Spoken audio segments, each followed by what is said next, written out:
So this was a first for me. We're looking at Hannah Nicolaison's intervention session here, which is really, stripped down piano vocal. I can play a little bit for you. This is just kind of the intro. Here's the piano, and then up here's Hannah's vocal. As you can see, there's a lot of edits here in her vocal, and essentially the reason is because we tracked the vocal to my MIDI piano, which was not as expressive or fabulous as a session player would play it. We were on a time crunch. I sent the session with her vocals in and to my MIDI reference track piano to my piano player friend in California. He tracked everything and he sent me back the session.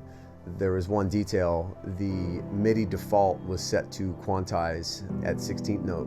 What he tracked in there was basically baked in quantization, which I was unable to pull off. What I had to do then is come in here after I comped the piano together, and I just had to pocket Hannah's vocal, and I'm talking just milliseconds, to make it move and make it groove again, because the piano was a little straighter than I'm sure it was played.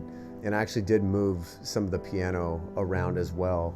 And you can see some of these cuts here on the piano and then some of these cuts on the vocals. Certainly we were on a time crunch, we had to get it done, but the important lesson I learned is always make sure your MIDI defaults are not quantized, especially if you're sending sessions out to be tracked by session guys. It just proved to me that, every session and every project has its own challenges, but as producers, we have to figure out solutions to those things.